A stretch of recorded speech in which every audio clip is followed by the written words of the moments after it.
Yeah, I thought we stayed to our principles, and we stayed to our standards of what we want to play like.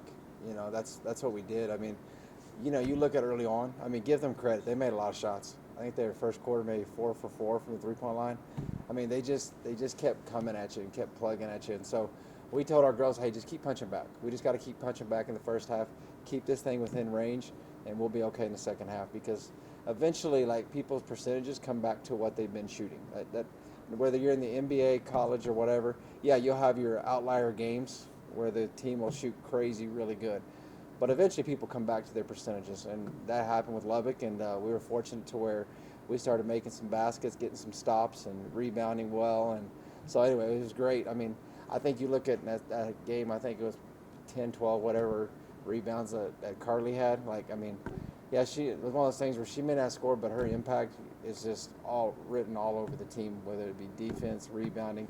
It's just fun to watch what that kid does. I I think think it was also 14 rebounds. 14 rebounds, yeah, I thought so. Okay, yeah.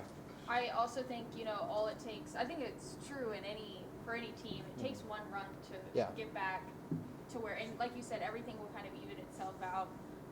And I was watching the second half of the game, and it seemed like your girls never got down. I think also the fact that a lot of WT fans traveled to the Yeah. game as well. Just talk about the ability for your girls to bounce back despite being down at the half. Yeah, I appreciate you bringing that. Big shout out to Buff Nation. Boy, they showed out for us. I mean, I think not only did they show out, they were louder than the Lubbock fans, and so it almost made it a little bit of a quasi home court advantage for us in that game. But yeah, our girls, that's going to happen. I think to your point there, Maya, like I think people are going to throw their best punches at you. You know, how much can you punch back? How much can you counter back? And our girls have been countering back all year. I mean, again, go back to even the St. Mary's game where we were only up one, and then they came out punching hard in the second half, and we did that again in this game. I mean, Lubbock's going to keep coming though. I mean, they're never going to stop. And so I was proud of our kids with the way we were able to get defensive stops, finish that office transition offense or a half court offense, whichever it was. I thought we executed at a high level there in the second half.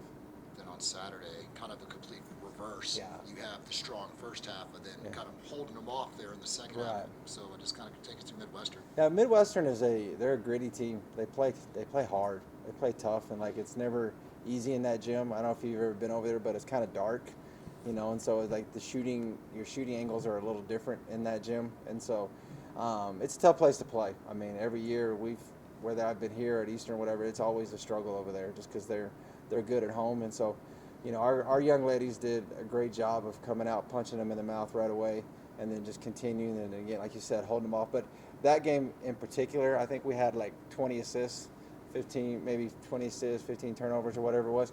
But the thing I was most proud about, I think, was that game there. You had 9 assists and 1 turnover by the 2 girls that are playing your point guard position, Randy Harding and Abby Holder. Like, you do that on the road, 9 assists, 1 turnover, you're probably winning a lot of games, and that's just great production from those 2. So we would say the momentum is high right now. I mean, you're continuing on this huge game-winning streak, going into arguably what some people would say maybe the most important game of the season. Of course, it's always that next game, but this is a huge rivalry game, and Eastern has also been having a very good season. They've got a lot of talented girls, and it's personal maybe for especially one of your players who came over from Eastern. Can you kind of just tell us a little bit about this game on Thursday? Yeah, it's always going to be a tough game. You go again talking about a different shooting arena. Greyhound Arena's I've been over there. I mean, of course it's got the one side. It's almost like a horseshoe there. So you got the one side that you're not used to shooting. The other side is, you got people sitting in the background, which is not always the case at every place. So it's different. But I think our young ladies will be ready for the game. I mean, the biggest thing, because it's a different style of team. I mean, they're different than Midwestern. They're different than Lubbock. They have good size. They have good athleticism. They play extremely hard, and they throw different kind of defenses at you. So you got to be prepared for a lot of stuff. Offensively, they're really, really hard to contain on the dribble because they really attack the paint, attack the basket really well. Okay, and they shoot it decent enough to where you've got to honor them, on the outside as well too. So, I mean, they're a hard matchup for anybody. I mean, like you said, that's why they have the record they do. I mean, they played extremely well. I mean, I think their first loss was in conference was last Saturday against Lubbock, which we all know is an extremely hard place to play. So this is going to be a difficult challenge. They're well coached. They're a team that plays extremely tough, extremely hard. and we're going to have to match that to come out of there victorious.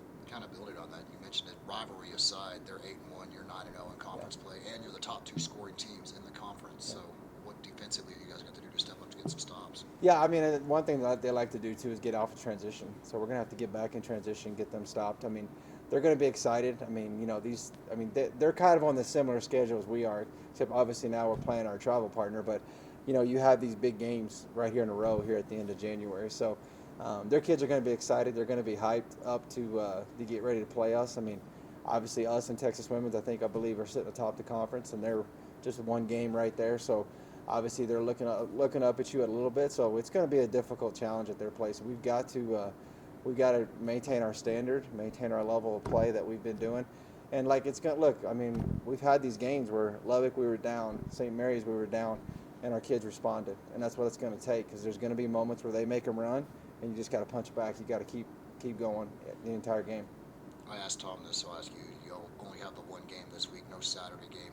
Do you feel like that's an advantage or a disadvantage? I mean, that's a great question. I think it's, I mean, for us, you know, being older, I think it's an advantage. I think with a younger team, you probably want to keep playing, you know, just because the reps are so important. But with an older team, for us, it's probably an advantage because we can, you know, prepare this week for just one team, you know, and then give them a couple of days off to, you know, to even potentially some of them close enough to go home, you know, and see their families and stuff. So in some ways, I think it's an advantage with an older team, but a younger team, you probably want to keep going.